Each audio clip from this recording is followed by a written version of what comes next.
Hi everyone. Thank you so much for joining us tonight in this webinar. My name's Sophie. I'm from the Z2S products team and I am joined by Isabel, our nutritionist at Z2S products tonight.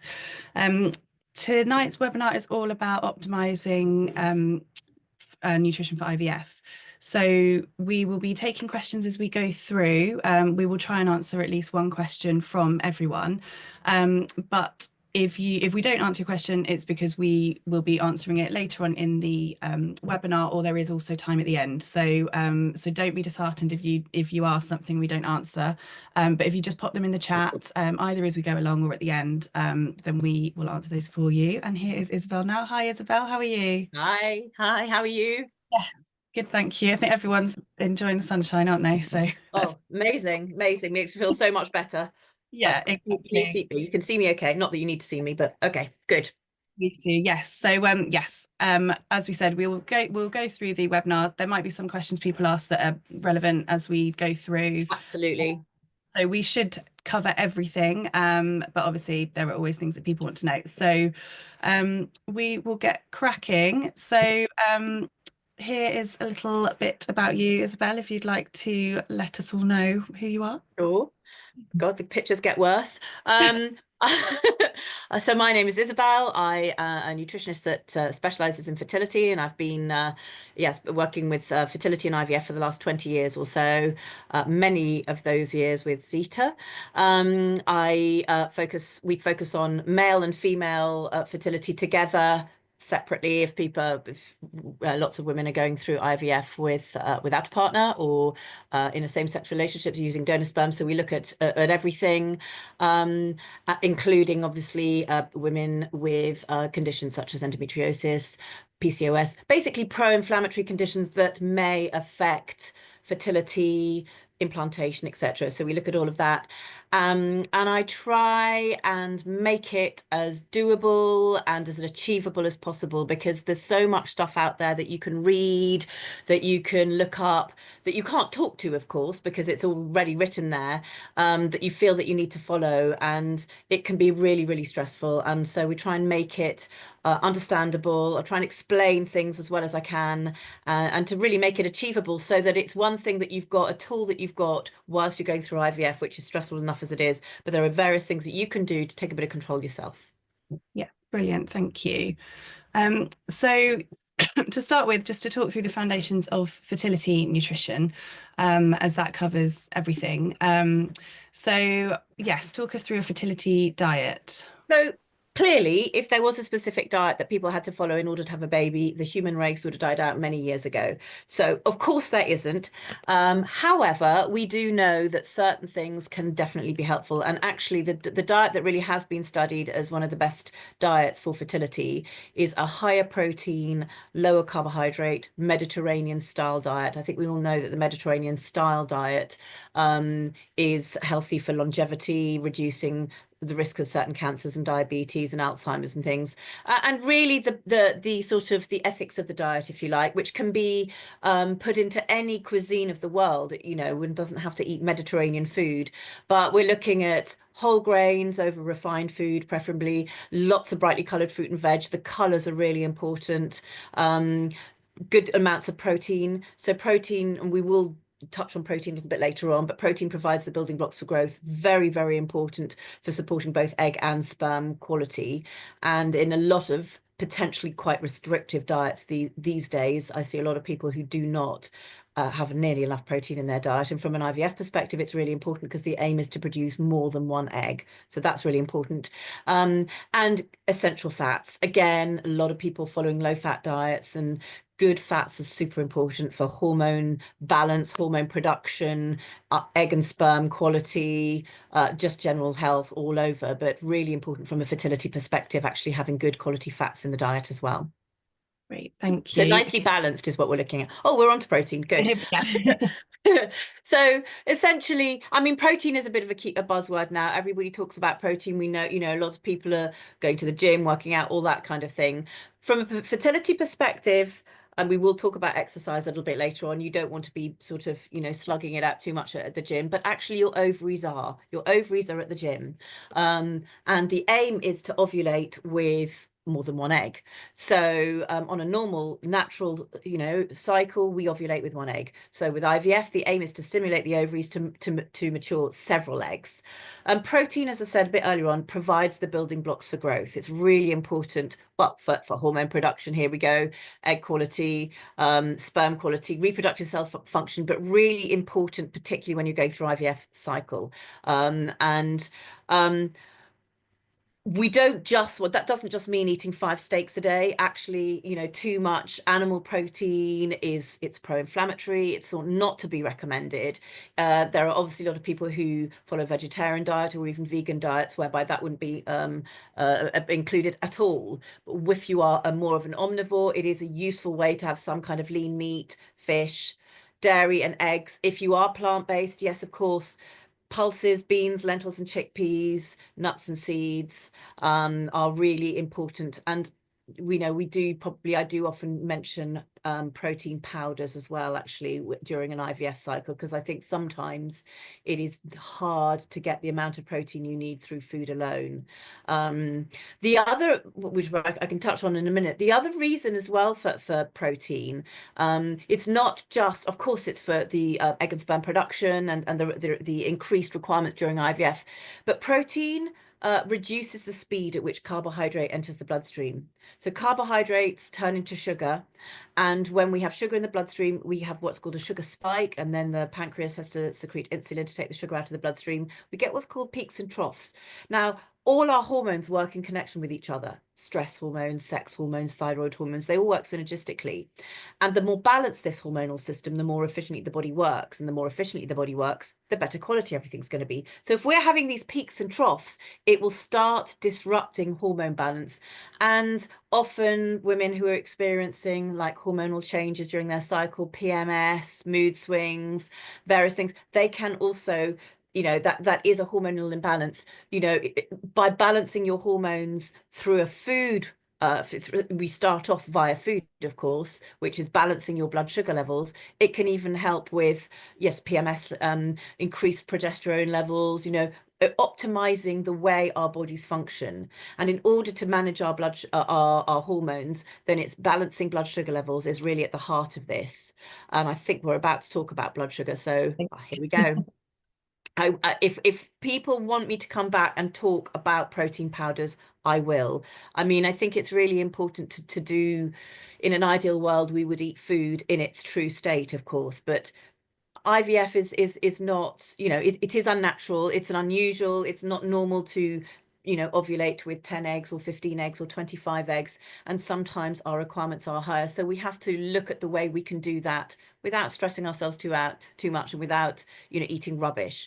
But from a blood sugar balance side of things, we don't, these spikes. So if we are eating a very typical diet, actually, that I see a lot, maybe a cereal for breakfast, and then you've got a sort of cup of coffee mid-morning, maybe with a cheeky biscuit and a sandwich for lunch, often with a packet of crisps, and then you're rushing around, grabbing an apple mid-afternoon, maybe having a baked potato or a bowl of pasta in the evenings. That is a very high carb diet. And we want to try and reduce the carb intake, but increase the protein so that you don't get these spikes, because actually we end up in a sort of cycle of spikes, and it has a knock-on effect. So blood sugar control is extremely important, and it's very easy. You eat regularly and you include protein every time you eat to give you a slower energy release that keeps you fuller for longer. Our energy is better, our mood is better, but actually by increasing the protein and reducing the carb, adding in good fats, you are also feeding your reproductive cells in a really positive way. So and how you eat at breakfast, probably one of the most important things you do, because it sets the tone as to how our bodies function over the day. So protein at breakfast, super important. Okay, and someone has actually asked about protein powders here, or a couple of people have. We quite often, like as you said, lots of people do ask. So the first question we have is just, do you recommend a male has protein powders? We're trying IVF for the first time with the NHS next month. They've suggested my husband stops any protein powders as they don't know what's in them. Would you agree? Well, males don't really need protein powders because their body is doing exactly what it always does. It's producing sperm all the time. Now, if they lived on bread and more bread and a bag of crisps and a bowl of pasta, that wouldn't be enough protein, to be fair. So enough protein in the diet is important. If they go to the gym, then maybe adding protein powders, but you don't want to go to the gym too much because it can affect sperm quality. Some of the protein powders out there, particularly the gym ones, do have a lot of additives, so you've got to be a little bit careful. Some of the stuff that's added in, we don't know what they are. A pure grass-fed, hormone-free whey protein or collagen peptides powder or something like that would be okay. And that is often what I recommend from a female perspective. Neither of these, of course, is vegan. Now, there are lots of organic, super duper fabulous vegan protein powders on the market, and I'm just going to mention a couple of things. Back in most of these are pea based, okay, because peas are easy to grow, they're cheap, they are healthy, by the way, they're great. But back in the 50s, peas were studied as contraceptives. So peas contain a compound called M-xylohydroquinone that has contraceptive properties. Rubbish contraceptives, it turns out. Maybe a 50% success rate. Nobody's going for that. So everything left back in the 50s, it's gone. I have no evidence of this, by the way. But now, when there are a lot of pea product on the market, a lot of concentrated protein powders, the aim of a protein powder is to concentrate a lot into a small amount. So what we don't know, and it's a what if it's full of M-xylohydroquinone? You know, if you are putting your bodies through IVF, be it NHS or even more if you're paying a lot of money for this, a what if becomes quite important. What if it is going to have any kind of contraceptive action? It may not, but I tend to say to people, maybe steer clear. So if you are looking for a vegan protein powder, maybe looking for hemp or pumpkin seed or brown rice or something like that, to be on the safe side. It's a hard one. It's a hard one. And that might link to this question we've had from someone else saying, are protein powders safe for someone with PCOS? I've read that they can be harmful to hormones. So is that what that? Well, grass-fed, if you're looking at whey protein, I mean, grass-fed, hormone-free, you don't want to pick any old thing off the shelf. You know, grass-fed and hormone-free would indicate that it is derived from, not from intensively reared cattle that have been routinely injected with growth hormone and antibiotics. Theoretically, it is, and plus it is a high protein. You know, for PCOS, protein is super important. Higher protein, lower carb is one of the most important things you can do. And so, yes, I do actually recommend it. Don't forget that the time when the protein becomes really important is during stimulation. Stimulation lasts 2 weeks.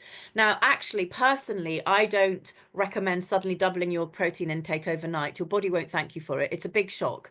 I tend to say from about a month before egg collection, start increasing your protein. When you're preparing, make sure that you are including protein every time you eat. You know, don't just eat crumpets with Marmite, you know, have eggs in the morning or high protein yogurt or, you know, whatever it might be. And, you know, your meals should contain protein, should be that sort of formula of higher protein, lower carb. Maybe never have a carb portion that is bigger than your protein portion, you know, lots of non-starchy veg, that kind of thing. So you are consuming enough protein in the diet. And then maybe about a month before egg collection, you start increasing, be it via including a protein powder or not. But this is when the protein powders can come into themselves. And the same with the whole hormonal thing, bone broth, and you can get bone broth powder actually. This is obviously not for vegetarians, but bone broth powder or collagen peptides powder, again, grass-fed, hormone-free. You're basically getting a high protein sort of hit, if you like. Because don't forget, when you're eating you know, chicken or beef or anything, you're probably still getting hormones in there as well. Or if you're having milk, dairy, and dairy isn't, it can be quite contentious. You know, a lot of people go, oh no, I know we can't have dairy and it's this and it's that. One size absolutely doesn't fit all for dairy. Dairy is often seen as a bad guy when it doesn't need to be. And yet with some people and with some conditions it might be better to reduce dairy and take that is for sure. But I think that, you know, for PCOS, it's you know, by the time you start increasing your protein with protein powders, you may already be being treated with IVF medicines anyway, in which case your hormones are being artificially managed already. Okay. And someone here has just said they a vegetarian have started to eat fish as they can't get enough protein in, but how much should she aim for to eat daily when she's going through stimulation injections? Of protein, it really depends on your follicle count, really. I mean, if you've got if you are likely to if they're going, oh no, we can see, 3 follicles on your left and 4 on your right, we've got a total of 7, maybe you'll be collecting 6 to 8 eggs or whatever. Your protein requirements are lower than if you've got a follicle count of 25. I tend to recommend 70 to 100 grams of protein a day during an IVF cycle, 70 being obviously with maybe a lower follicle count, 100 grams with a higher follicle count, and that is through all types of protein. But I don't also recommend in measuring protein too much. It's pretty stressful that. If you are a vegetarian eating fish, I mean, assuming that you're not vegan, in which case, and if you're not allergic to eggs, eggs are a fabulous preconceptual food, and most of the protein is in the white. So because eggs are quite rich, you could have 1 or 2 whole eggs and add in extra egg whites. You can lose them really easily, actually. And again, high protein yogurt. So Greek yogurt, look at the protein content of foods. But roughly, and there isn't a specific amount of protein. But in my experience, increasing your protein helps. It really does make a difference to the amount of mature eggs that can be collected. It really does. Okay, great. And then a couple of people just asked if you have any recommendations for protein powder, collagen peptides, and broth powders. Are there Yeah. any recommendations? Yeah, I mean, I'm assuming we're talking to England here. I know that this is going sort of, quite internationally. So from the UK, there's a brand called Freya, Freja, which this is grass-fed. They have bone broth cartons, they have bone broth powders. There's Ossa Organic is an organic brand that has collagen peptides, powders, and bone broth. There's the Dalesford, the Borough Broth Company. There are lots of them out there. I would always, if you are looking for it, I would start your search with grass-fed or organic, but grass-fed, maybe hormone-free bone broth. There are lots of there are lots of them out there, actually. Okay, and actually, very excitingly hot off the press, Z2West is currently developing Yes. protein powder. So possibly not, yeah, not for another 3 months or so. But yeah, we get asked the question all the time. So then Yeah, that and it's going to be lovely and grass-fed and all the things we've just saying. yeah, it'll be everything that you've Yeah. just said. Yeah. So yeah, so if you're not signed up to newsletters and things like that, do keep an eye and then we can update you. Um, And then just another quick question on the protein side is just about 0% yogurt for protein. I know you tend to say I honestly, so we do know that, and studies do show, although, I am aware that there is actually no test for egg quality currently. So, when I say, oh, it's better for egg quality, people are going, how do you know why? But they did do a very big nurses study several years ago, over several years. And certainly it has been agreed that low fat dairy is not so good for female fertility. When they skim off the fat, you skim off the female hormones, you're left with the androgens. There is more lactose, there is more sugar. So for somebody with PCOS, for example, a low-fat dairy is absolutely not recommended because it will spike you much more quickly. But for anybody, I tend to recommend not the 0%. For the men, it's okay. For the women, not so much. You're better to, we need this fat. Plus, with the fat comes the female hormones, which can help with egg maturation, with growth hormone. There are various things in there that are important from a female fertility perspective. So preferably not the 0%. well, I know thank there's more protein in the 0%, obviously, because there's less fat to take some space, but I would go for a 4 or 5% preferably. brilliant, thank you. And then just to have a look at what depletes the body of nutrients as well. So So there's yeah, and we put this here really just because not to scare everybody off, because we've probably every single one can look at that and go, oh my God, that's me. The point is, it's just understanding so that, again, when you're going through an IVF cycle, your nutrient requirements are increased because your body is working very hard. You're trying to ovulate with more eggs and sperm, actually, but eggs are basically, and sperm are casings for strands of DNA, and DNA require many nutrients and things. So your nutrient requirements are higher, but we all have to live. And it's stressful, and we have We have IVF stress, we have work stress or family stress, which affects the way we sleep. We live in a, we work in a polluted city. You have to walk down a road with lots of pollution, so your liver's working harder. The reason we're sort of mentioning all this is just to say that be aware of the fact that, maybe your requirements are higher. So it is in an ideal world, we would, of course, if we could get everything through diet, we would.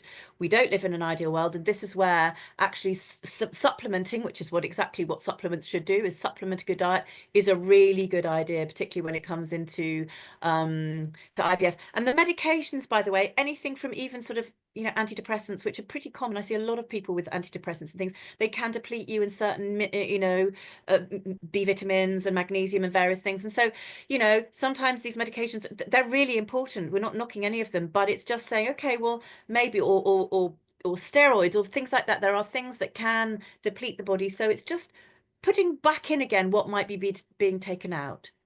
Okay, thank you. And we just had a question here, just again linked to protein, but also we'll come on to slightly later with supplements generally. When's the best time to start taking protein powder, and sort of for how long would you recommend in a cycle? Well, if you are able to eat, if you are able to follow a reasonably punchy protein diet, it doesn't have to be, it's not an athlete's diet this, but if you're able to include enough protein generally, then I tend to say about a month before egg collection, start bringing in the protein powder, maybe 20 grams a day of protein, of powder, not of powder, of protein from your powder, which is generally one serving, to be honest, roughly. And then you could increase it, not all at once. Do not shove everything in a bowl all at once. Your body won't thank you for it. It's hard to digest. So space it out over the day. But so I tend to say about 2 weeks before stimulation. Stimulation is roughly, everybody's different, but let's say 2 weeks before the beginning of stim and maybe egg collection, something like that, give or take. Maybe a couple of weeks before that, you start bringing in the protein powder, and then increase it when you start your stimulation injections, so that you're maybe getting 30 to 40 grams of protein from your protein powder alone, maybe in 2 or 3 separate, portion sizes, if you like. As I said, it's not an exact science. Some people find that they feel too full. If you feel too full, don't just reduce it a bit. There isn't an exact amount, but it does help with the maturation. So do what works for you. We're all different. We have different physiques. We have, some people eat more. Don't do something that doesn't make you feel good, because that's not helping. Great. And we've had another question here, just you saying about antidepressants also links us to our next slide as well. So they've just asked, do they affect the quality of sperm? So as we Well, yeah. essentially, so antidepressants, SSRI, they're all different. It is generally so coenzyme Q10 is thought maybe to be depleted. It depends which ones. Some of the B vitamins, potentially maybe folate, B12, maybe magnesium. So what I would say is for sperm, it's not going to, don't think that this is going to affect the quality. Just go, okay, let's maybe make sure that we're taking a good multivitamin to cover this, taking some extra CoQ10 maybe, just to support, just to make sure that I'm not lacking, but I'm actually adding, if that makes sense. It's just covering the shortfall, really. The thing that can potentially affect sperm quality are antihistamines, certain antihistamines. That is known, but I am not a doctor. I can't really give medical advice. I'm just saying that certain things may deplete it. So from a nutritional perspective, you look at increasing the the nutrients, and making sure that you've got a good nutrient intake. And this is where I think supplements through the diet, it's too hard. Supplements can be very, very helpful.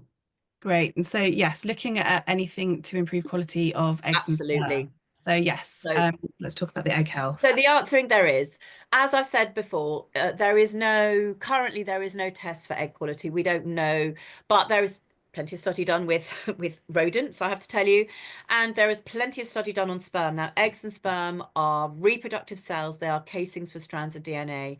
In my opinion, what is good or bad for the gander is good or bad for the goose. So that we know categorically there are a lot of things that can help sperm quality. Conversely, we think it's also the same, because there is obviously study done on rodents for egg health. And this is just a few things. It's obviously a snapshot. It's not completely comprehensive, this, but things like vitamin D, there are vitamin D receptors in all reproductive organs, both male and female, and that includes also not only the eggs and the sperm, but also the uterus, actually, very important for implantation. And a lot of us can be low in vitamin D, particularly during the winter months. But even in the summer, you know, we're inside a lot. We go outside, we put sunscreen factor 20 to 50 on. That doesn't, you know, it doesn't allow vitamin D being created in the skin. So realistically, many of us require additional vitamin D. It's very important from a fertility perspective. Folate is the obvious one. Folate also requires B12 and B6 to function properly. Omega-3, really important. And actually, this is an important one because a lot of people will take a multivitamin, but they don't go on omega-3. And I used to do a lot of testing, and I've actually taken part myself in a trial last year of omega-3. And can I tell you, I was obviously taking the placebo because I was deficient the whole way, even though I eat oily fish. So I have not yet come across anybody who has enough omega-3 really, unless they are supplementing, because it's very easy to get omega-6 through the diet. Omega-6 you get through nuts and seeds and, you know, oils and meat and stuff like that, actually. Omega-3, it's really oily fish. Of course, there is a bit of omega-3 in some seeds, things like, well, some walnuts, for instance, some chia seeds and flax seeds. But actually, the omega-3 in plants is quite difficult. You have to convert it down to the active ingredients. It's not very efficient conversion. And if you are vegetarian or vegan, or you are an omnivore, but you don't like fish, which is very common, often it's not enough. And omega-3, we do know that women with higher levels of omega-3 are potentially more likely to get pregnant. It may delay ovarian aging. It's good for egg quality. We know it's important for sperm formation, the head, the motility, you know, the tail. It's important for cell membranes and everything. So it is a really important one, actually.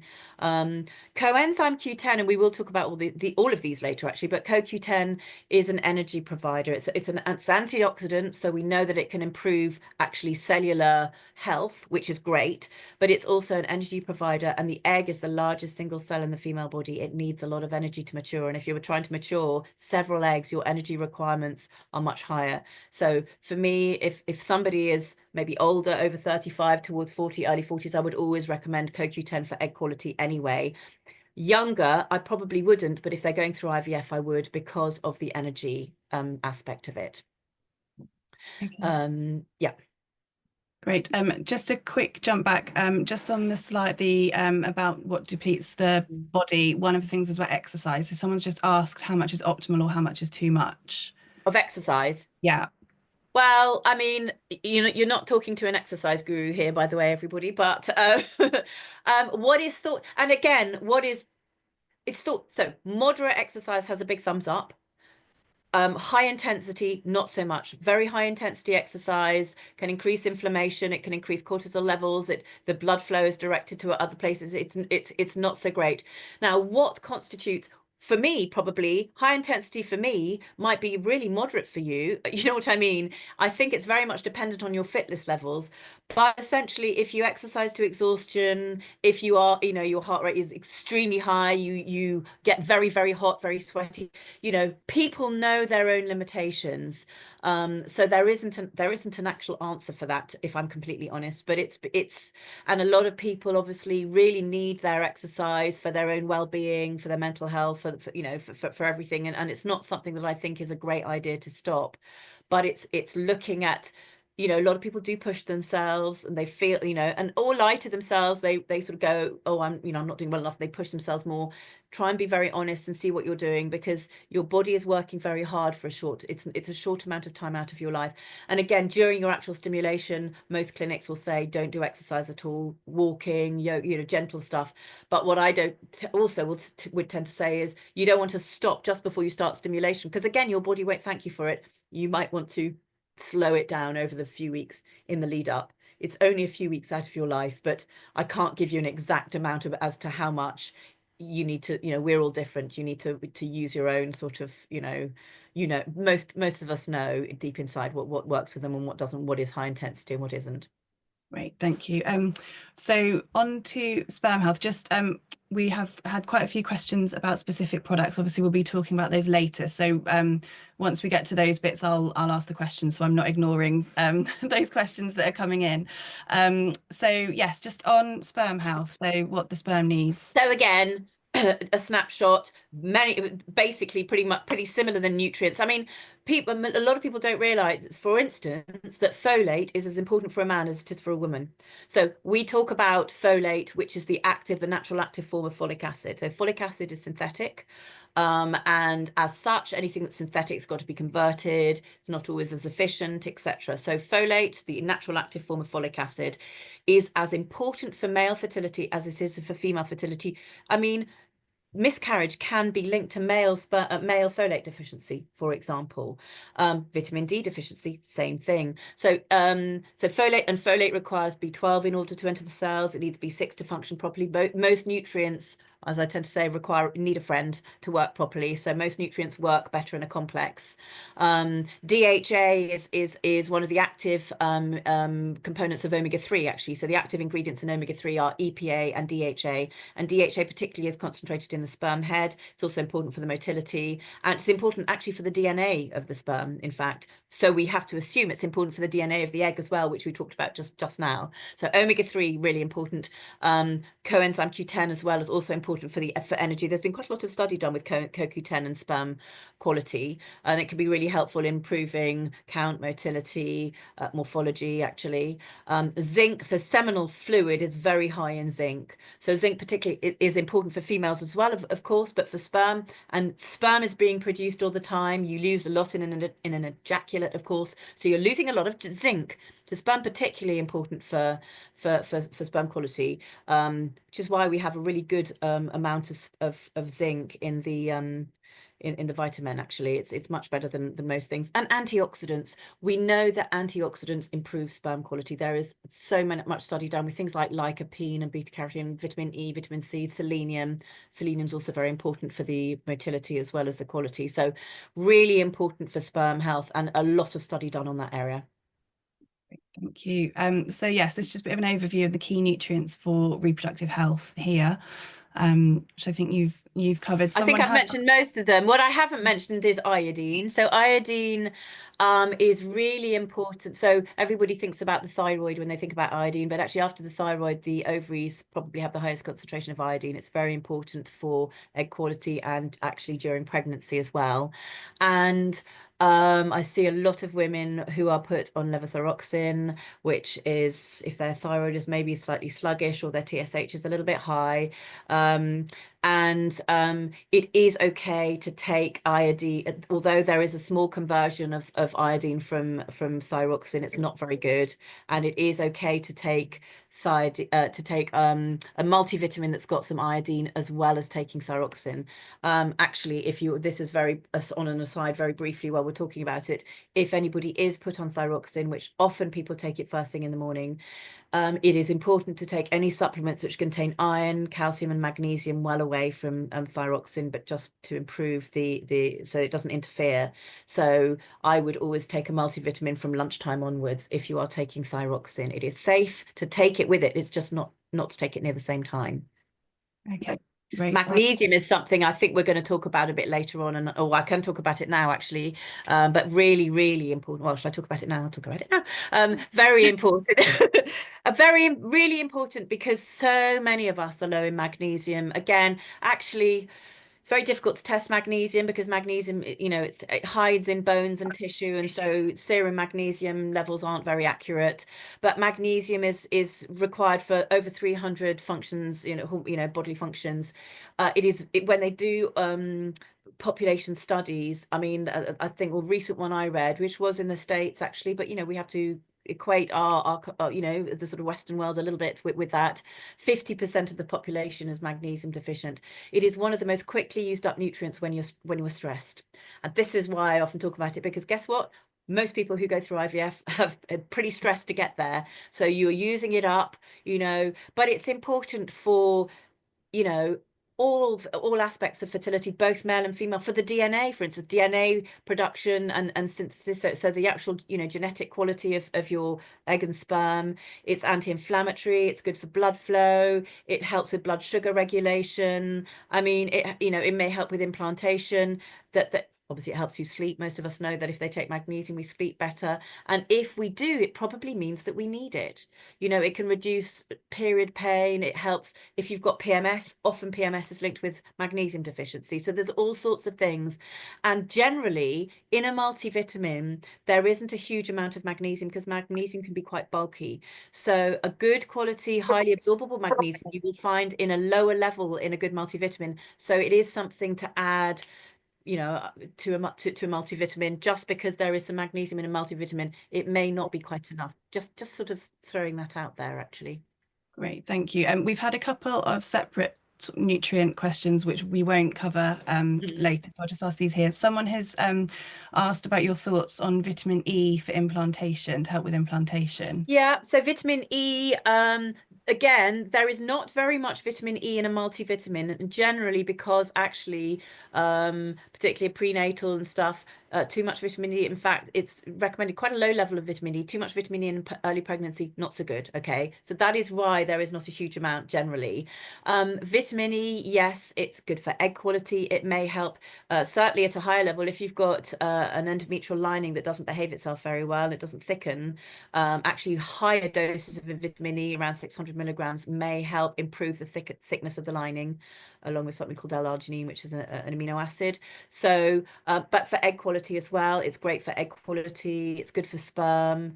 So, adding some extra vitamin E to the regime is often a good idea. I believe actually Z2S is bringing out a vitamin E as well, as I think. But I tend to say to people, you can either stop it at embryo transfer, or maybe stop it when a pregnancy is confirmed, because you don't need it and it's not recommended to take too much vitamin E in early pregnancy. But the answer is yes. Vitamin E, obviously vitamin E rich foods do include them: walnuts, almonds, avocados, that kind of thing. But yes, absolutely, I do think taking some extra vitamin E is very beneficial. Great, thank you. And just another question on this one is, what are your thoughts on melatonin for eggs? So melatonin is a hormone, all right. It's in America, it is in fact in the book it starts with the egg. She talks about it as a supplement. It's not a supplement, and you can buy it over the counter in the States. In the UK, you can't. The reason I'm preambling this is that I am not a doctor. I'm legally not allowed to advise on hormones. However, I do know that yes, that melatonin does tend to act as a potent antioxidant in the ovaries, and actually it works. It's been studied with inositol. It works nicely together, but it is something you need to speak to your consultant about. Great, thank you. So yes, looking at 3-month plan of action for IVF. So I know covered it before, where you've said, if you're not taking anything, no time is too short, but actually if you're able to look at a kind of 3-month Yeah. plan, optimal, isn't Well, it? the maturation cycle of eggs and sperm is roughly 2.5 to 3 months, 2 to 4 months, actually, we're looking at, really. Probably less for sperm, maybe a bit more for eggs, we don't know. It's never too late. It's never too late. But if you have the luxury of time, or if you are thinking of things, I would normally say 3 months is a really nice window. But 2 to 3 months is a really positive. And also, don't forget that it's not 2 to 3 months before the start of your IVF. We're talking about egg and sperm collection day, which is you've already started your cycle by the time this happens, depending on what's kind of protocol you have. Often you start by, it can take 6 weeks depending on what you're doing. So don't look at it as from the start of your cycle, but from egg and sperm collection. And again, it's not an exact science, but giving yourselves time to prepare. Sometimes too much time is negative, because we're back to the stress again. It's quite stressful being good all the time.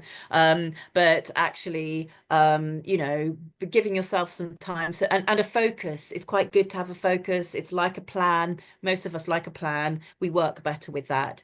So, and I do stress it's not being a saint. It's being a saint, actually, in my experience, it doesn't necessarily get you the results you like. I think sometimes it's because you're holding too much stress in. And I have seen people who are super good and nothing happens, and then they go, oh God, I can't be bothered anymore. And the next IVF works, because I think probably they're relaxed a bit more. So to me, it's try and get the good stuff in. So reducing reducing the bad foods. The aim is get the good stuff in. Protein and color every time you eat. You've got your protein to keep your blood sugar stable and to boost your eggs and sperm. You've got your color, which is your antioxidants, okay? The nutrient-rich foods, whole grains, lots of brightly colored veg, beans, lentils and chickpeas, nuts and seeds, all the good quality foods. We talk about the Mediterranean style diet, which is anti-inflammatory, and essentially it's lower in processed foods. It's lower. It's rich in colorful foods. It's got lots of olive oil. Olive oil is great. Use it liberally. Um, but it doesn't mean you can't have any bad foods. I'm a big believer in people needing to have a little bit of treat every now and then, but keep them as treats rather than as habits. It's very easy to fall into habits. Give yourself a break and allow yourself some naughty bits. It's not going to ruin your IVF. Stress management, we can't change our environment and the stress around us necessary. What we can do is support the way our body reacts to it. So we're back to the balancing your blood sugar levels again. That is really important. And actually, protein at breakfast is one of the most important things you can do to support adrenal function, which is which are our stress glands. Magnesium, B vitamins, and things like ways of doing it. And we're all different. Some people need to go and watch comedy. Some people need to lie in a bath of lavender or swim. Whatever do things that can help you take yourself out of yourself if you can. Reducing inflammation. Essentially, we do via the diet. So there are foods that are pro-inflammatory. So lots of red meat and high saturated fat foods. Artificial sweeteners are very pro-inflammatory. E numbers and sort of fake foods and all that kind of thing can increase inflammation in the body. Watching exercise, as I mentioned, very heavy exercise can increase inflammation. So there are various things that can increase inflammation. So looking at that, things that are anti-inflammatory, omega-3 is very anti-inflammatory. Antioxidants have anti-inflammatory potential. Magnesium, things like that. So lots of things that can be anti-inflammatory as well.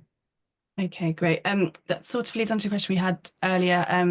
Just recommendations for adenomyosis and post-excision endo. I've started an autoimmune diet, but I'm unclear how to know when to introduce foods again. So the autoimmune diet's pretty hardcore generally.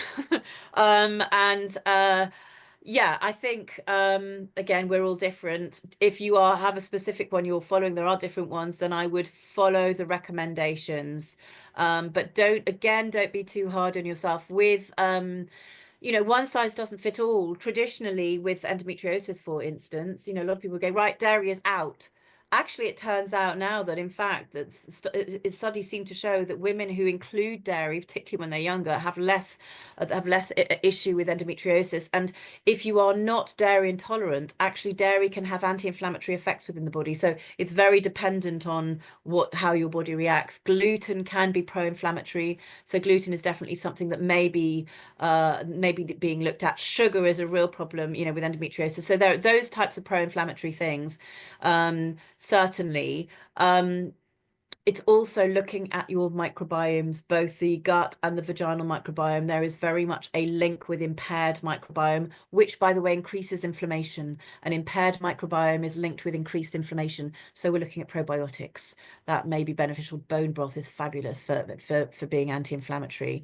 I don't, as I say, I don't know what kind of diet you are following, but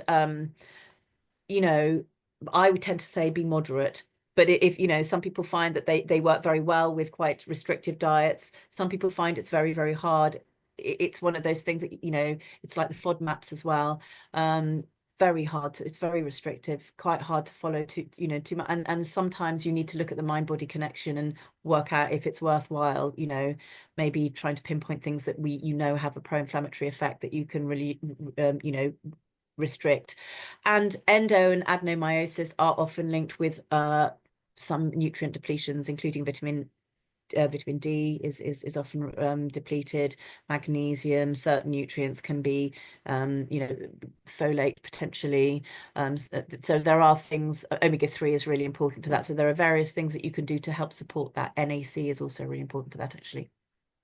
Okay, great. So yeah, speaking of antioxidants as well, and inflammation. So antioxidants. So Really yes, key nutrients Yeah, here. so inflammation and yeah, antioxidants are do have anti-inflammatory potential, and there are certain nutrients that also have anti-inflammatory potential. All of these, the vitamin A, and I'm going to mention it there, is very anti-inflammatory, by the way, and everybody's terrified of vitamin A because we are told you can't have vitamin A in pregnancy.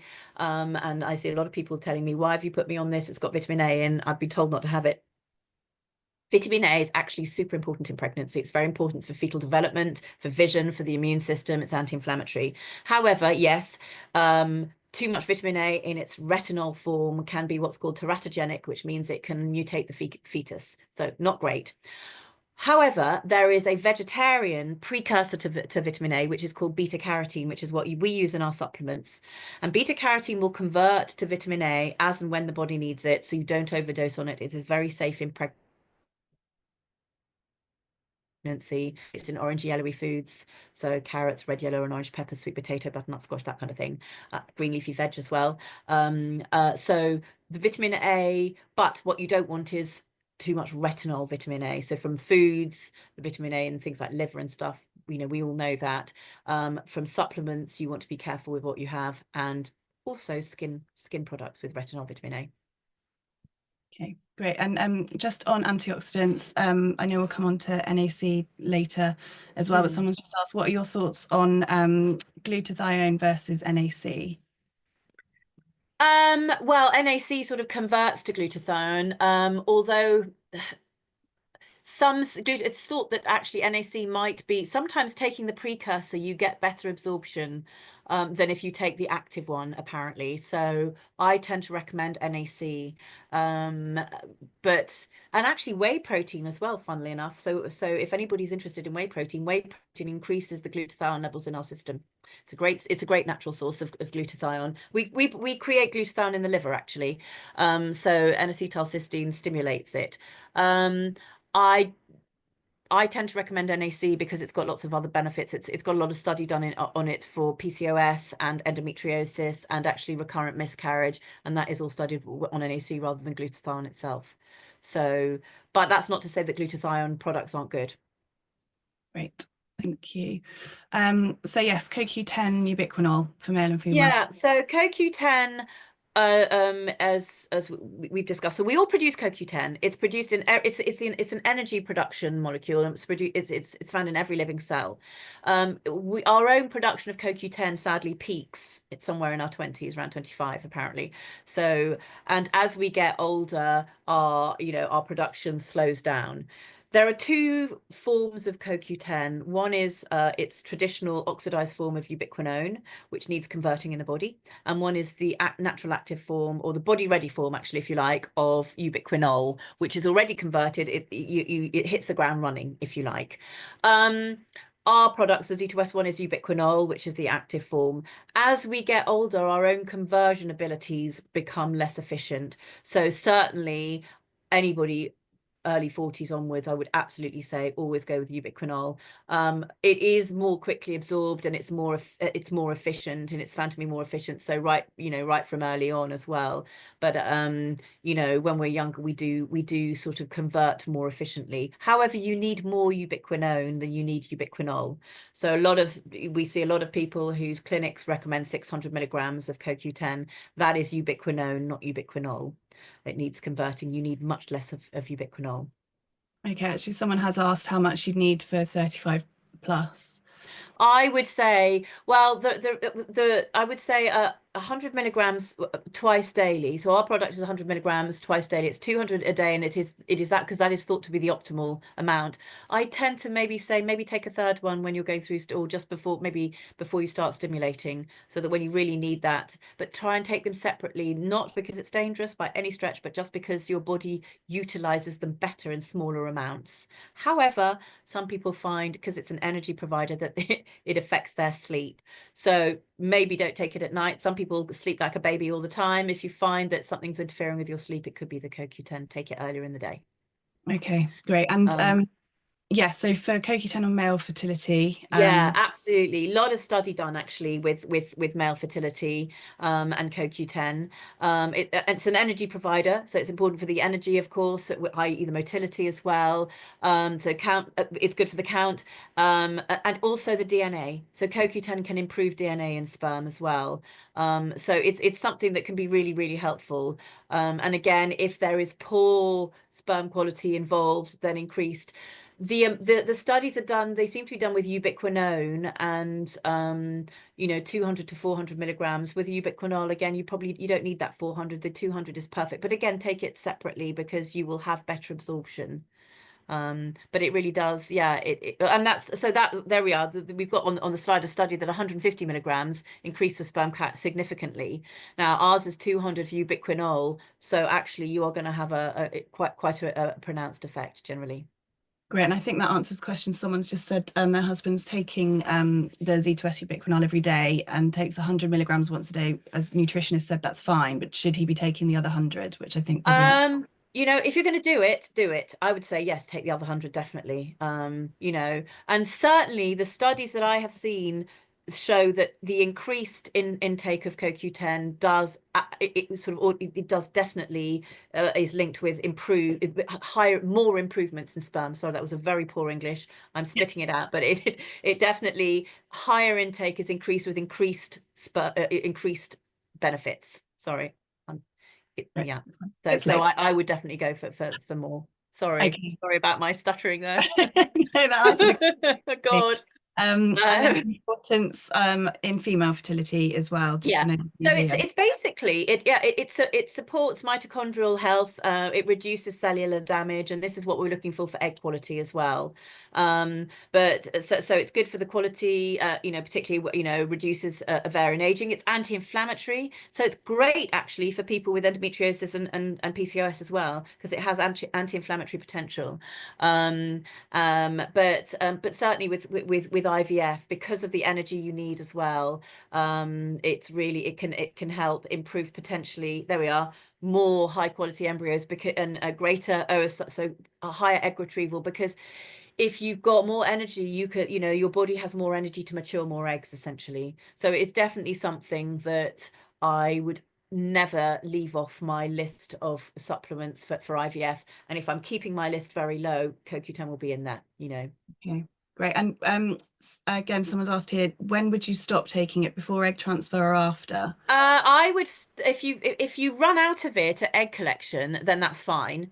If you've still got some, take it right up until transfer because it may help improve the endometrial lining as well. It's anti-inflammatory. It can improve blood flow. There is no known toxicity. However, because there is not enough study in early pregnancy, we tend to say stop it at transfer. That's the reason, not because there is not thought to be any danger. There is no known toxicity, but one can't give you a guarantee if the studies aren't there for obvious reasons. I mean, obviously, I see tons of women who conceive naturally whilst on CoQ10, so they've been pregnant for a few weeks by the time they stop it. But when you're going through something as targeted as IVF, and also you're put on so many medications, sometimes it's a relief to throw some of these things out the window anyway. Yeah. And again, this question's possibly been answered, but someone asked earlier, they're taking multivitamin called Ovum, which contains some CoQ10. So should they be Contains taking? 200 milligrams. So ovum contains 200 milligrams of ubiquinol, actually. I tend to add a bit more during an IVF cycle because, again, it's good for the egg quality, but do we need a bit more when we're going through an IVF cycle for the egg maturation? Okay. And then just our final question we've had on CoQ10 is, would you recommend it if you're using donor eggs? Um, Not for the man, yes. For the woman, it can be helpful, as I said, for endometrial thickness and for reducing inflammation for blood flow. So it may help him, help with endometrial quality. So it is something that that I think can be quite useful, and you take it up until transfer. So it can be quite useful, yeah. And especially if you're a little bit older, because our own production of CoQ10 is less efficient, we could all do with a bit of a boost. So it's probably not a bad idea. Realistically, we should probably all be taking CoQ10 as we get older, but how many things can you take, you know? Yeah. And this again, I think has answered the question. Someone just uses the PCOS bundle, so it has CoQ10 and the VitaFem, but should they be taking extra? So I think for IVF cycles. Yes, I would. There's only 40 milligrams in the VitaFem, and Yeah. it's in CoQ10 form, not the ubiquinol form. So that is not enough, definitely. I mean, it's there because it's useful to help support egg quality and stuff, but for an actual IVF, it's not enough. No, in Okay. my And opinion. just quickly as well, just could you remind which supplements you shouldn't take at the same time as levothyroxine? A multivitamin, anything that contains iron, calcium, or magnesium, really. So, Okay. which is a multivitamin essentially. So multivitamins contain all of those. So generally, so CoQ10 is fine to take, vitamin D is fine to take, omega-3 is fine to take, NAC, any of those things, that there should be no issues. But generally, a multivitamin formula, things with an iron as well, obviously. And if you're taking calcium or magnesium, take it the other end of the day. Okay, brilliant. So we still will be talking about some of the IVF supplements after this, but just a quick look at mindset. Again, we've Yeah. mentioned it So before. the mind-body connection is so important. You know, we can sort of think ourselves ill. When we think of things, we have physical reactions. So, it's really just trying to, do things that work for you. Um, sort of because when, most people are doing IVF, they're trying to work, they're trying to juggle so many things. So, be kind to yourselves, really. Be kind to yourselves, and don't get yourself over stressed about things that you can't. Don't stress about stress. Actually, that's a big one because a lot of people stress about their stress. Stress is around us all the time. Think, oh God, I'm feeling stressed. Think about things that you can do to, oh, I better take some magnesium. Yeah, I know I've heard that magnesium is good, and I'll have a bath in Epsom salts, which is great for reducing cortisol. I'll throw some lavender oil in there, and I'll listen to some nice music. Whatever works for you. Some people like meditation or yoga or whatever, but you know, just sort of exercise as well. That's why I don't like to cut exercise out because it's very calming. So, but it's just being aware of the mind-body connection. It's quite potent. And if, take a look at maybe, what your mind-body connection might be. So that includes in the stress. Well, this includes all of them, doesn't it? The exercises, definitely do it, but be moderate. Be moderate. Don't overdo it. I think that's the same for everything with the food. Be moderate with the food. Be moderate with everything, actually. Yeah, yeah, absolutely. Um, okay, so looking at female supplements for IVF preparation, Hmm. obviously we've covered a lot of those, but this in particular is one of the kind of packs that we do offer. So there are various ones on the website, but this is ultimately kind of everything that you would recommend. Pretty much everything in that. So essentially, we've got the basics. In my opinion, the basics are always a good multivitamin and omega-3. Always, that's your basic. Generally, vitamin D, our multivitamins contain 1,000 IUs of vitamin D, which is quite good.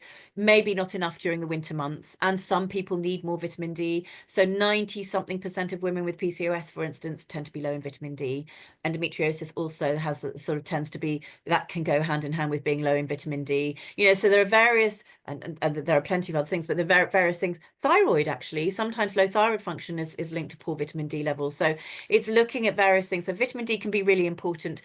There is not a specific dose. It's very much dependent on your own level. And I would always recommend people get their vitamin D checked if they can. But certainly through the winter, we need more. We've got VitaFem Boost in there, which is an antioxidant complex to support egg quality. So that's particularly if somebody is maybe a bit older or their embryo quality maybe not good, or they're finding it difficult to get antioxidants through the diet. It's got things like pomegranate extract and watercress extract, as well as other things, magnesium and all sorts of things. The ubiquinol we've talked about, the inositol and folate. So myo-inositol is actually present in the follicular fluid, and it may help with egg maturation.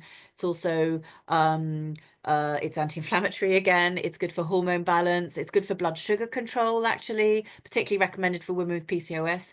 And particularly, it's good for thyroid. Myo-inositol is great for supporting thyroid function as well, actually. And we've got the NAC in there, which is an amino acid, potent antioxidant. So it's great for egg quality. It's good for sperm quality. So for instance, it can improve DNA, the DNA fragmentation in sperm. Now, if the DNA in sperm is improved, it's got to do the same in the egg as well. So it's good for that. But certainly I recommend it for reducing inflammation, women with PCOS and endometriosis. It has also been studied with recurrent miscarriage. So it may reduce the risk of recurrent of miscarriage. And it works very well alongside FemC, which is our probiotic designed to support the vaginal microbiome, which I believe we're going to talk about. Yeah. But NAC and FemC work really nicely together as well. So that is basically the psyllium husk is a fiber supplement. And the reason it is there is that fiber is anti-inflammatory. Actually, it's also great for feeding beneficial bacteria, but generally with IVF everybody gets put on progesterone, and a lot of women find that progesterone constipates them, and so the psyllium husk can be very helpful. Not everybody needs it, to be sure, but it can be really helpful if progesterone makes your bowels a bit sluggish. So taking psyllium husk, and you can increase it incrementally depending on what suits you. But that is the reason it is in an IVF pack, because of that, really. And a lot of people also find in pregnancy constipations can be a bit of a side effect. So it's just useful to have a few tools to support that. Okay. Someone had asked earlier when we were talking about the nutrients about whether you should take all of the supplements separately to ensure you get enough. So actually with these packs and with all of the Z2S products, they've been designed to be used together. They can all be taken together, absolutely, but try and take them in divided doses where you can, just because your body then it's just easier, but they are safe to take together. None of those is going to overdose you in any way, because they are very different types of products. So they are safe to take together. I generally tend to recommend, if somebody is going to go for a big pack, start slowly. Maybe don't start with everything all at once, because it can overwhelm your system. And some people find that it can make them feel a bit strange or not so well even to start with. Start it a bit slow. Maybe start with a multivitamin and omega-3 and a probiotic. Build them in slowly. There's no hurry. Build them in slowly, but maybe don't take everything all at once. And you might find that, for instance, some people find that taking too much inositol can upset their stomach. So start it maybe on a lower dose. You might find that, some people find that taking too much omega-3 or ubiquinol. I mean, I've known people who can't tolerate more than 100 milligrams. You have to be reasonably sensitive, but we are not all the same. So just just think of you, see what happens with you and what you find you can tolerate. Okay, and with supplements for IVF, and someone's also asked about frozen embryo transfer pack, about when you stop taking them, if it's after transfer, if it's frozen, or do you keep taking them until... So I would, with these ones, with the IVF ones, I would stop at transfer, the VitaFem Boost and the ubiquinol. So the ubiquinol, we've talked about the CoQ10 already. The VitaFem Boost, the reason for it is that it contains some nutrients such as pine bark extract, which is a potent antioxidant, anti-inflammatory, etc. Not enough study done on it. So therefore, it's probably best just to, you don't need it. It's there to support egg quality. The inositol and folate you probably don't need, but that actually has been studied in pregnancy, and it can reduce the risk of gestational diabetes. If you've got polycystic ovaries, it may be beneficial to carry on with it anyway. But the two main ones are the ubiquinol and the VitaFem Boost. I tend to say stop after transfer. And the same with the frozen embryo pack. It's the VitaFem Boost isn't in it, but the ubiquinol is. So you stop the ubiquinol at transfer.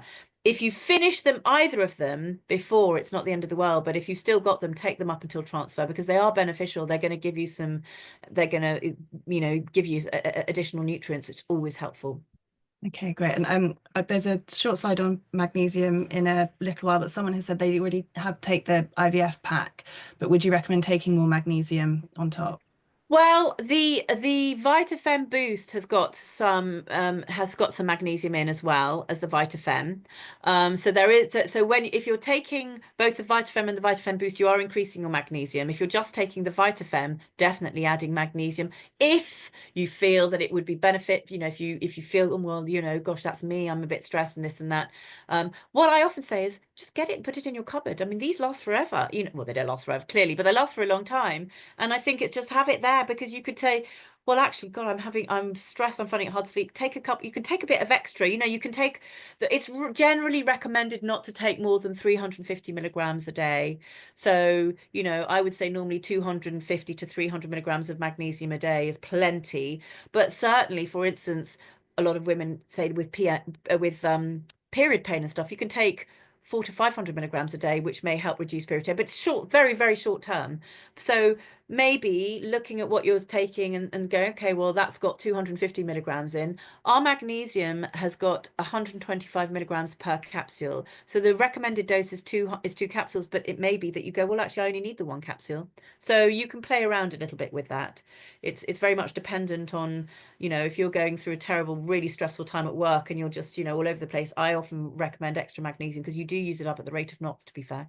Okay, great. And someone else here has just said they have PCOS, have tried 3 cycles of ovulation induction, which didn't work. My womb lining is very thin and my eggs are not growing to optimal level. We're waiting for IVF. My husband has also been told his morphology is 1, so we need IVF and ICSI. Which supplements would be best? I know we're coming on to male supplements next, but is this pack something you'd recommend? This pack is great. We actually have a PCOS pack, which is reasonably similar to this. A lot of the packs are quite similar, actually, but certainly, yes, I think this pack would be great. And for the male, yeah, well, we will come on to it. We'll show, but yeah, if the morphology, yeah, so that those I don't is gosh, I probably should know this, shouldn't I? I'm not sure even if is that a pack? It probably is a pack. I don't know, but all of these things can be taken together. And certainly I would what we tend to recommend, particularly with the vitamin boost, because you've got quite good amounts of zinc in the vitamin and the vitamin boost, that you don't take the vitamin boost alongside the vitamin for months on end. You probably have a break after 2 or 3 months. Okay, great. And yeah, we've had a few people asking about male supplements. So again, these are all the supplements we Yeah, recommend. so the vitamin is a multivitamin. It's a 1 a day formula. It's great. It's got all the things that you need, the zinc, selenium, good levels of zinc, B vitamins, vitamin D, zinc, selenium, that kind of thing, some CoQ10. So that's a general 1 a day formula. The vital DHA is our omega-3. As I mentioned, DHA is concentrated in the sperm head, really important for sperm quality. The vitamin D, one can get the pack without vitamin D. So if you're buying packs as couples, you only need really one vitamin D between the two of you because they last for a long time. The ubiquinol, as we've discussed, the CoQ10 is really beneficial for many aspects of sperm quality. This vitamin boost is an antioxidant complex designed to support. So antioxidants we know are really important, and particularly if men are, for instance, doing more exercise, because exercise does increase free radical activity, which means that you have a higher requirement for antioxidants. Or if it's difficult to maybe follow a brilliant diet, then adding extra antioxidants can be helpful. And the VitaSeed Pro it's got something called D-aspartic acid. It's got various other things which are not the same as the nutrients in the vitamin boost. They're great. It's great particularly for count, motility, and morphology, that one actually. So I think where there is really poor quality sperm, I would highly recommend that one gets put in. But it's got, so D-aspartic acid can increase testosterone production. There's various things it can do, but it can be really helpful. It's reasonably new, but it's great.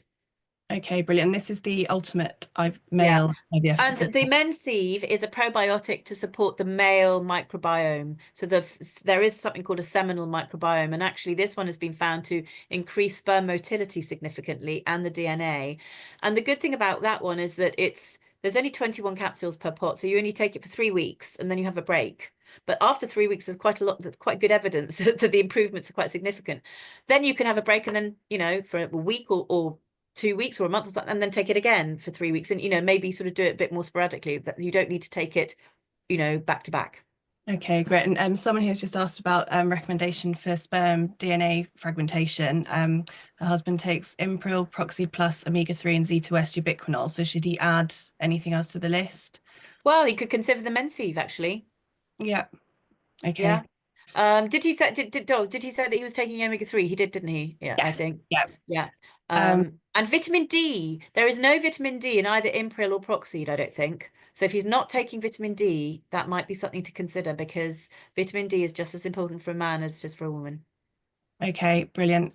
Just seeing some more questions have come through. Is fatty acid testing ever needed for men with poor I was told my husband should get his fatty acid profile tested because of the sperm quality. Well, I mean, as I say, I've not yet come across anybody who's had the correct ratio of omega-6 to omega-3. And it would be the same in men as in women. I mean, you absolutely, you can be tested, or at least take some omega-3. take some omega-3. As I said, it's very easy to get omega-6 from the diet.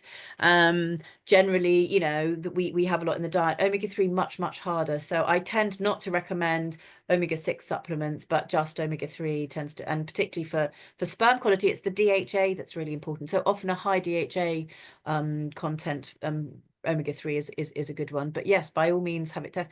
These tests add up. That's the problem. Sometimes you go, well, is it worth just spending thousands and thousands on testing, and why don't we get some supplements in and, you know, do what we can? Because in the end, the test will just say take some omega-3 actually. Yeah. I know you mentioned about taking breaks with the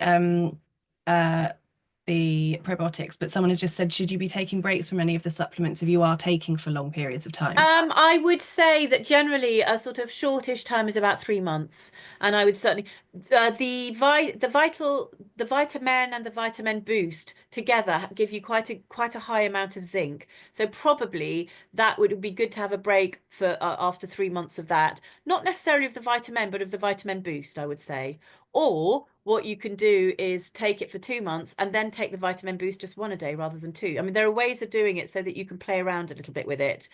Generally, taking very high doses at sort of the aim is to boost the intake, and then if you don't take a supplement for a couple of days, it doesn't suddenly just leave your system like that, of course.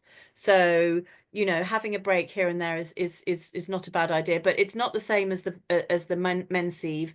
You know, if you're not used to taking supplements, it is better to take at least 2 or 3 months steady, and then you get a really good rhythm going on in there as well. And also that's the maturation cycle of the sperm anyway, realistically. So you are you're continuing to feed it throughout that time. If you're doing it for IVF, you can, you know, that it's slightly different when you're trying naturally. It is harder because, you know, you've got a never-ending thing. But if you're actually working towards IVF, you know, you've got quite a good target, and then you can maybe have a break of some of the things for a few weeks, or cut them down depending on what the results are going to be. I mean, there are ways of doing it. Okay, great. Thank you. And then I think we've covered VitaSeed Pro in the sort of overview that you gave just then on the male IVF supplements. So this is our latest men's supplement, isn't it? And like as you say, Yeah. uh, It's great. It's got some really good stuff in it with, you know, and everything has it's got antioxidants, you know, so as I said, it's got I mean this D-aspartic acid, which is great, plus it's got oh I can't think off the top of my head now. It's got various things, and N-acetylcysteine, N-acetylcarnitine it's got, and it's got some antioxidant sort of flavonoids and stuff like that. So yeah. and magnesium, obviously, we've covered quite heavily. So this is the Yeah. best magnesium. I know some people have asked which type should be taken.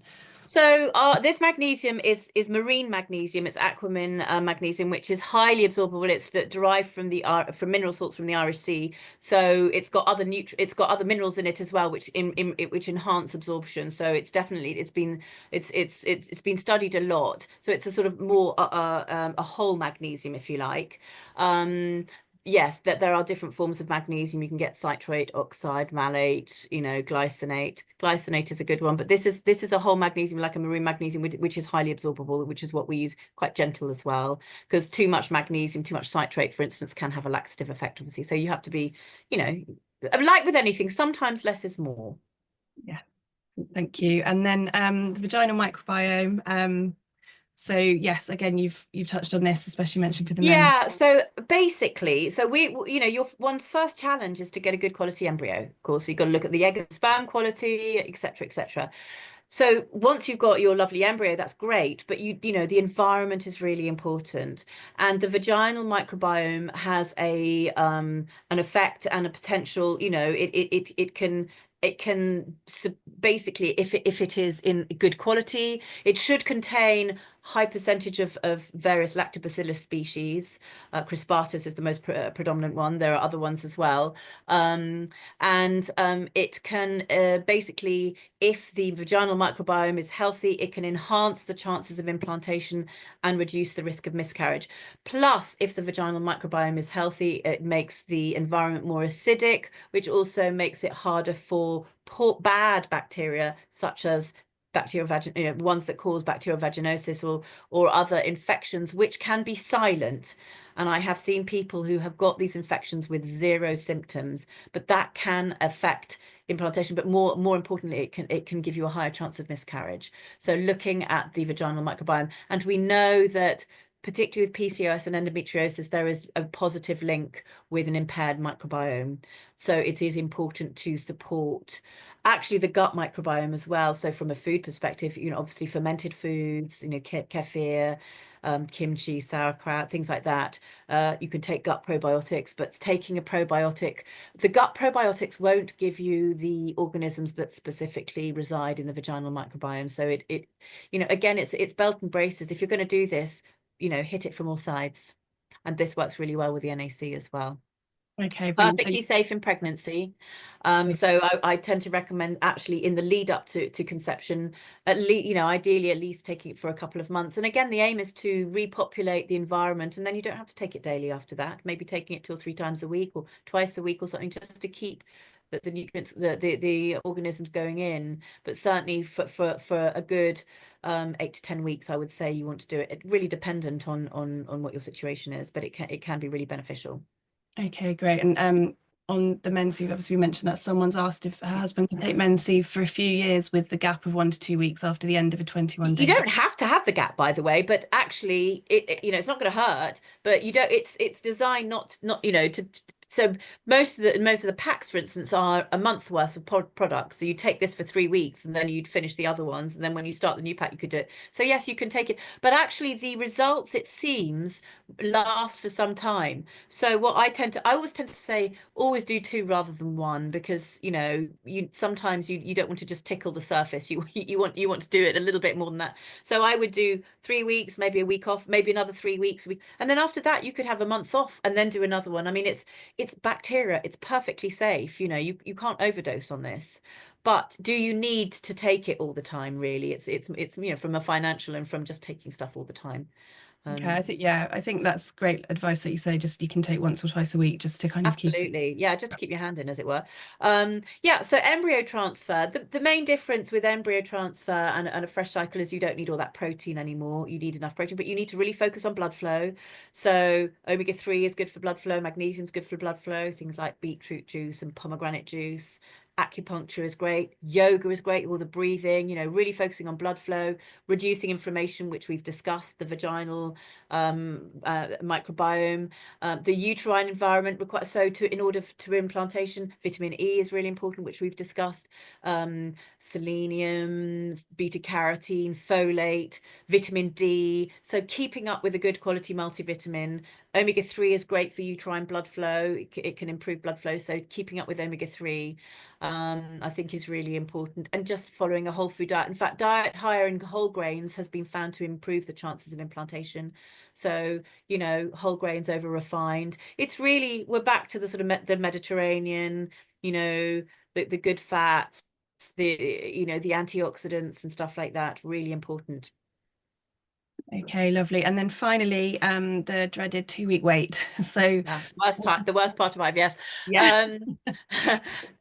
Well, the supplements we've discussed, so I think we know what we need to do with the supplements. The lifestyle, obviously, I would really recommend do not exercise particularly. Do really what you were doing in your stimulation. You can walk and stuff. You do not want to suddenly start climbing a mountain or training for a triathlon. It takes the embryo, once it's replaced, it takes 3 to 4 days before it implants anyway. So you have a few days when it's just floating around and it needs to embed, etc.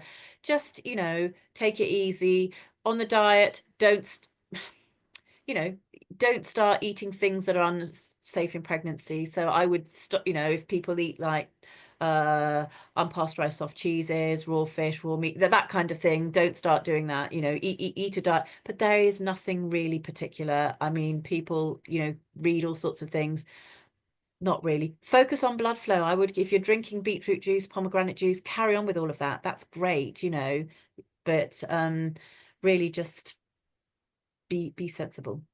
Yeah, brilliant. And I think there's obviously answered lots of questions. Thank you so much, Isabel.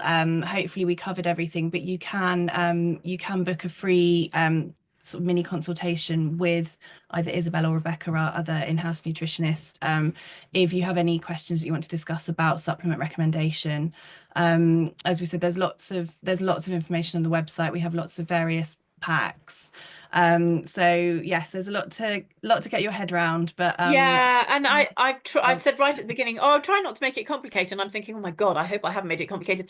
It no. doesn't need to be complicated. Nobody needs to do everything, but it just gives you, if you'd excuse the pun, it gives you food for thought. It gives you things that you can do, and it gives you something that you can do proactively rather than just waiting. Such a lot of waiting, waiting for a scan, waiting for an injection, waiting for this, just doing something that you can be proactive is really helpful, actually, for the mind-body connection, in fact.